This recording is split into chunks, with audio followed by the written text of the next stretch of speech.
You want to hear a wacky idea? What if what you consider to be you is actually a lower dimensional slice of a strange entity that's passing through hyperspace? And this strange entity is actually what we are referring to when we talk about the unconscious. And it serves as a kind of interdimensional mothership from which we were sent out like scouts to explore 4D space-time. Yes, I promise I took my meds today.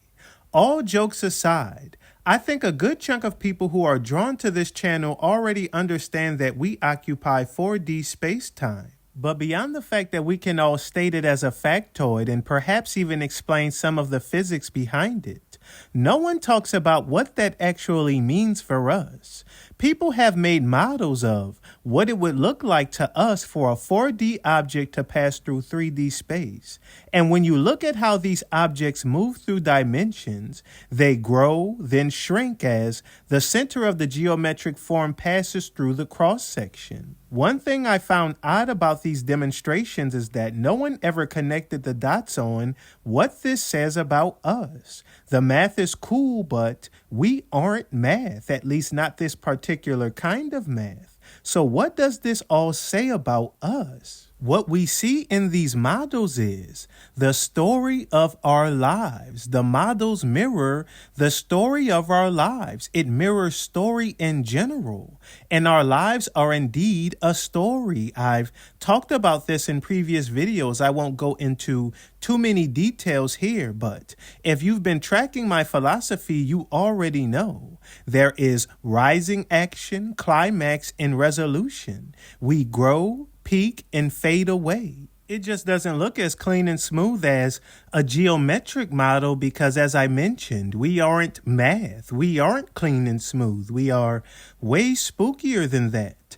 We are passing through a temporal dimension where the only entry point is a birth canal and the only exit is a casket. And our bodies slide across this dimensional fabric from one point to another. I'm tripping myself out just thinking about it. Astronauts need a spacesuit to navigate outer space, right? But we are like these weird trans-dimensional psychonauts, and our bodies are our meat suit, which we use to navigate 3D space. Our bodies are, in essence, time machines. I've talked about this before, and it is a recurring theme of my philosophy. Everything on your body is dancing the dance of time. It is tick-tocking, going in and out, up and down, oscillating in all kinds of ways that still puzzle us to this day. This is the modus operandi of this temporal dimension. This is how everything works here. And since time immemorial, we've been trying to figure out why we're here. And sometimes when people go digging into this, they contact or are contacted by something. This thing that we call today the unconscious. Whenever someone starts to make claims about the quote-unquote bigger picture, this is normally what it's attributed to, the unconscious, whether this be mystical insight, some kind of theomania, even many scientific breakthroughs. The problem with this is when we use the word unconscious, we associate it with psychology. We restrict it to the aesthetic of corncob pipe smoking, tweed jacket wearing, academic intellectualism, or even that dreaded word of pseudo-intellectualism. You know, this thing that I'm doing right now, I'm a pseudo-intellectual, whatever that means. But we really have convinced ourselves that we have an idea on what the unconscious actually is, and I call bullcrap. I think what we are dealing with here is far out. Ultimately, I believe it is an incomprehensible entity in hyperspace somewhere, and we are a lower dimensional slice of it. It is an interdimensional home base or mothership that we actually originate from. I think most people are familiar with the traditional Freudian iceberg of consciousness where we are the part of the iceberg that extends above the water.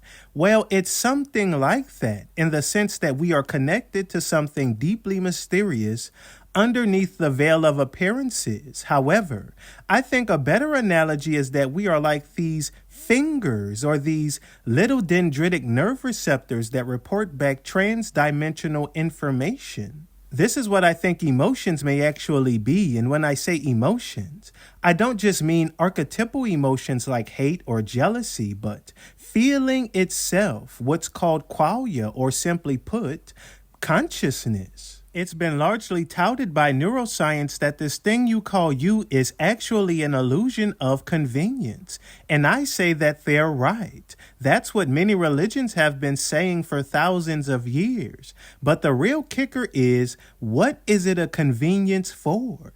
The science says it's convenient for our brain, that somehow the brain is pretending to be conscious. Our brain is supposedly the autonomous head honcho who is running the show. And I personally think that that's a bit silly. I think most people inherently find it to be silly.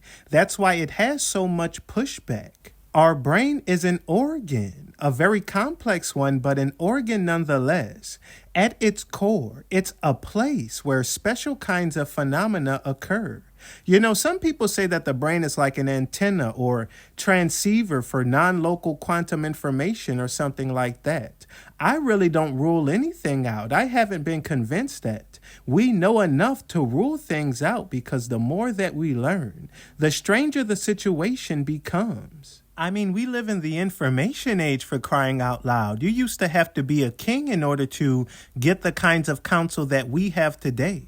If you think I'm just some random person talking online, after this video, you can go and watch the smartest people in the world give you their take on this, and nobody knows what's really going on. But there are people who are so arrogant that rather than admitting we don't really know the point of all of this, they try and convince everyone else that there is no point entirely. But I'm beginning to digress. Whatever this special phenomenon taking place within our brains is, it is obviously some kind of weird trans-dimensional situation. It's no coincidence that interfacing with the unconscious requires you to somehow limit your participation in time, in this temporal dimension, whether this is via dreaming, meditation, or even psychedelics. And those who know that the closer you get to it, the more that this concept of time goes from having a period at the end of it to a question mark. It's because the thing that you are contacting isn't in time with you. It's non-local, whatever that means. The nth dimension, hyperspace, who knows? But to wrap this all up, this thing that you and I are experiencing called life is some kind of toy, like a spinning top or device. You passing through 4D space-time from the entry point of birth to the exit point of the grave is like the coolant in your car radiator system passing from one component to the next.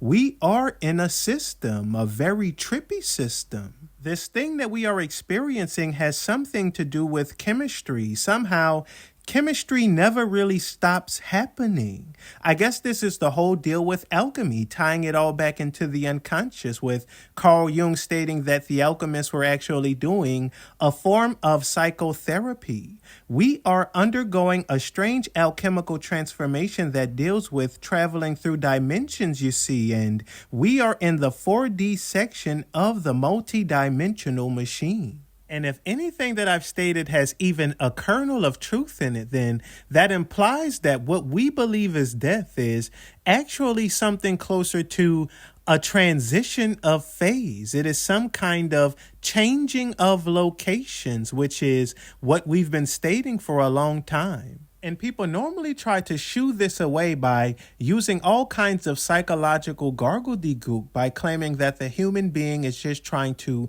cope with its inevitable end, so it makes up these fantasies. But I think that this realization has impacted my view on birth more than anything. If dying is the exit, then birth is the entry, and that has all kinds of implications. I think that birth is something that is more far out and trippy than what we give it credit for, but that might have to be its own video entirely, so I'll leave things here. Please do all of the YouTube stuff, like the video, comment, and subscribe. I am really interested in seeing what you guys think about this. And until next time, y'all have a blessed day.